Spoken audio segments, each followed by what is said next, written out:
All I thank Agarwal team, Isaac sir, and also Thirumaran sir for the short association. You did a great thing to the Vellore people, and especially ASP sir.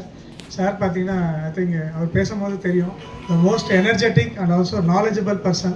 So I think we should be proud that we get such a super ASP for Vellore district, and also on the other people on the dais and Emperor sir. So thanks for this opportunity. மெயினாக நம்ம ஏன் இதை awareness create பண்ணுறதுக்காக தான் இவ்வளோ கஷ்டப்படுறோம் நம்ம. ஏன்னா வந்து நிறைய பேர் பார்த்தீங்கன்னா சார் சொன்ன மாதிரி நம்ம இப்போதுக்கு பார்த்தீங்கன்னா 30,000 to 40,000 டிரான்ஸ்பிளான்ட் கார்னியல் டிரான்ஸ்பிளான்ட் வந்து நம்ம பண்ணுறோம் ஒரு வருஷத்துக்கு. ஆனால் வந்து காத்திருப்போர் பட்டியலில் பார்த்தீங்கன்னா 1 லட்சத்துக்கு மேலே இருக்காங்க. எவ்வளோ கேப் பாருங்க, ஆல்மோஸ்ட் 60,000 70,000 கேப் இருக்குது. அது வந்து அந்த கேப்பை நம்ம ஃபில்ஃபில் பண்ணுன்றதுக்காக தான் இவ்வளோ கஷ்டப்பட்டு ஒரு அவேர்னஸ் வந்து கிரியேட் பண்ணுறோம். ஏன்னா பார்த்தீங்கன்னா உங்களுக்கு தெரியும், ஐ டிரான்ஸ்பிளான்ட்னா அப்படியே கண்ணை மட்டும் ஃபுல்லாக எடுத்து வச்சிட மாட்டாங்க. அந்த கருவி கார்னியா அதாவது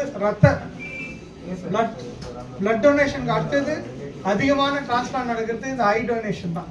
ஏன் இது முக்கியமான இது பார்த்தீங்கன்னா, அந்த ஐ அந்த கார்னியாக்கு வந்து ரத்த ஓட்டம் இருக்காது, அதனால இறந்த பேருக்கும் கொடுக்கலாம். ஏன்னா உயிரோடு இருக்கும்போது யாரும் கொடுக்கணும் அந்த அளவுக்கு பெரிய மகாத்மா இல்லை, இறந்த பேருக்கும் கொடுக்கலாம். அதான் ஒரு அட்வான்டேஜ். 6 மணி நேரத்துக்குள்ள நம்ம வந்து இன்ஃபார்ம் பண்ணனா ஐ டொனேஷன் டீம் இருக்கு, வீட்டுக்கே வந்து அதாவது டெட் பாடியா வீட்டுக்கே வந்து எடுத்துட்டு போயிடுவாங்க. ரொம்ப ஈஸி வந்து அதுக்கப்புறம் ஒரு சர்டிஃபிகேட் தருவாங்க.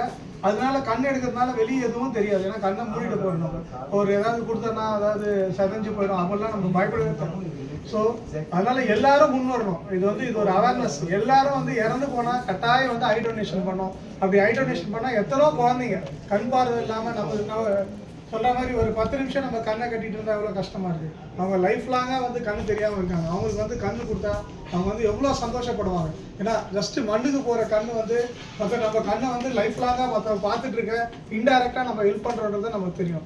ஸோ இது மெயினாக ஒரு அவேர்னஸ் தான். நம்ம வீட்டில் யாராக இருந்தாலும் இறந்து போனால் அவங்க ஐ டொனேட் பண்ணோம். அதாவது கண்ணாடி போட்டிருந்தா கண்ணு தெரியாதுன்றது இல்லை, ஈவன் கேட்ராக்ட் சர்ஜரி பண்ணால் கண்ணு தெரியாதுன்றது இல்லை, கார்னியா எடுத்து அது வெளியே இருக்குது. ஸோ எல்லாத்துக்கும் வந்து we can help them to donate. So இதான் முக்கியமாக. அதே மாதிரி இந்த ரிலீஜன் தான் கொடுக்கணும் அப்படிலாம் எந்த இதுலாம் இல்லை, யார் வேணால் டொனேட் பண்ணலாம், யாருக்கு வேணால் வைக்கலாம். காத்திருப்போர் பட்டியலில் வந்து அது இல்லாமல் ஒருத்தருக்கு டொனேட் பண்ணால் 2 பேருக்கு கண்ணு தெரியும். அதுதான் நம்ம வந்து சந்தோஷப்பட வேண்டிய விஷயம். ஒருத்தர் இறந்துட்டாங்கன்னா 2 கண்ணு எடுத்து 2 பேருக்கு வந்து நம்ம டொனேட் பண்ண முடியும். So I request everybody to fledged. எங்கள் வீட்டில் யாராவது இறந்தால் நாங்கள் கட்டாயம் வந்து ஐ டொனேட் பண்ணுவோம் அப்படின்றது ஒரு பிரமாணம் எடுத்து எல்லாருமே ஹெல்ப் பண்ணி, எத்தனோ பேர் பிளைண்ட்னஸ் இருக்கிற வீட்டில் வந்து நம்ம ஒளியே எத்தனோ நம்ம வந்து I request everybody to create awareness. Thanks for the opportunity and thanks for involving me in all the activities.